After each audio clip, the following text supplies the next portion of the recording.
Hi எல்லாருக்கும் தமிழ் புத்தாண்டு நல்வாழ்த்துக்கள். காலையில் எழுந்ததுமே மீன் குட்டிக்கு ஃபுட் போட்டுட்டேன்.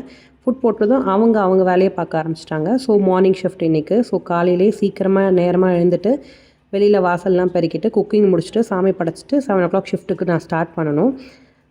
இப்படி தான் இன்றைக்கி நேற்று டே ஸ்டார்ட் ஆச்சு. மித்துக்குட்டி பார்த்திங்கன்னா தூங்கிட்டுருக்கான். அவன் வந்து பக்கத்தில் இல்லைனா டக்குன்னு எழுந்துப்பான். எத்தனை பேரோட கிட்ஸ் அப்படின்னு தெரியல. தலகாணி என்ன தான் வச்சாலும் சரி, பக்கத்தில் இல்லைனா டக்குன்னு எழுந்துப்பான். அதே இருந்தோன்னா 10 மணி வரைக்கும் கூட தூங்குவான்.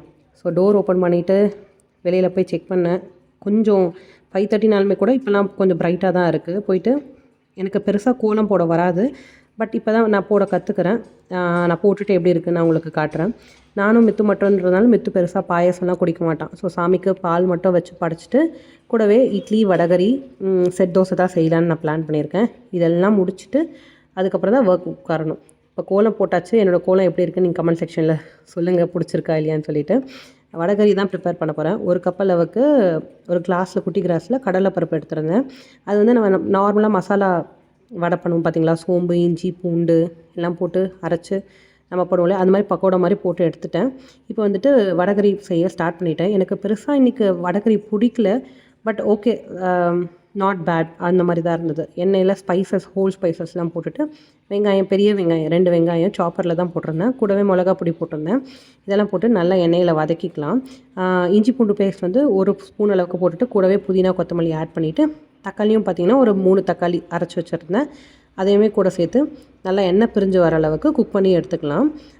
இன்றைக்கி வந்து கொஞ்சம் குயிக்காக பண்ணிட்டேன். கொஞ்சம் எல்லாமே கொஞ்சம் டைம் எடுத்து பண்ணியிருந்தால் மேபி நல்லா வந்திருக்கும் போல இருக்குது. மஞ்சத்தூள் போட்டுட்டு அதுக்கப்புறம் நம்ம பொரிச்சு வச்ச நம்ம கடலைப்பருப்பு அந்த மசாலா வடையும் போட்டுட்டேன்.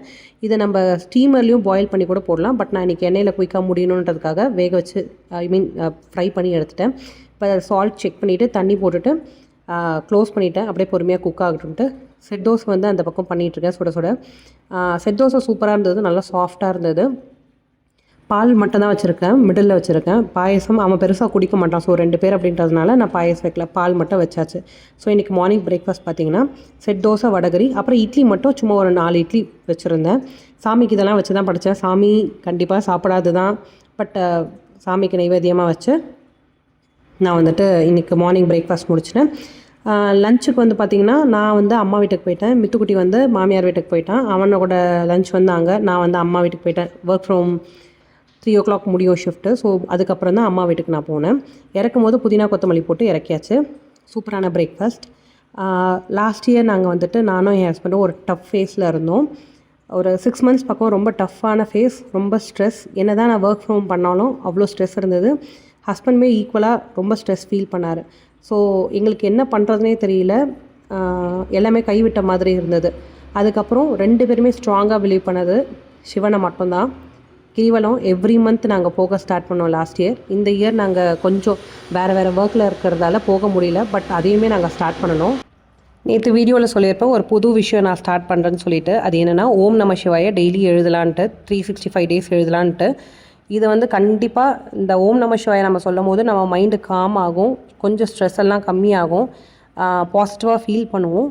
நம்ம நம்ம என்ன நினைக்கிறோமோ அதை நினச்சிட்டு எழுதுனா கண்டிப்பாக நடக்கும். லாஸ்ட் இயர் அப்படி தான் நாங்கள் ஃபேஸ் பண்ணோம், பட் நான் லாஸ்ட் இயர் எழுத ஸ்டார்ட் பண்ணல. இந்த எழுதுகிற ஹேபிட் வந்து என் தங்கச்சிக்கிட்ட இருந்து வந்தது. ஸோ பார்ப்போம், இந்த 365 days இந்த ஓம் நம சிவாய நோட் புக்கில் எழுதிட்டு திருவண்ணாமலையில் கண்டிப்பாக போய் இந்த புக்ஸ் நான் கண்டிப்பாக சப்மிட் பண்ணோம் அப்படின்னு நினைக்கிறேன். முடிஞ்சால் நீங்களும் ட்ரை பண்ணி பாருங்கள். உங்களுக்கு பிடிச்ச கடவுள் பேரை எழுதி என்ன வேணுமோ அதை நினச்சிட்டே எழுதி ட்ரை பண்ணி பாருங்கள். இது கண்டிப்பாக நமக்கு ஒரு சைலன்ஸ், பீஸ், காம்னஸ் கண்டிப்பாக கொண்டு வரும். நாங்கள் வந்து இடரினும் தளரினமும் சிவபுராணமும் டெய்லி மார்னிங் அண்ட் ஈவினிங் கேட்போம். ஸோ அதை போட்டுட்டு நான் எழுத ஸ்டார்ட் பண்ணிட்டேன்.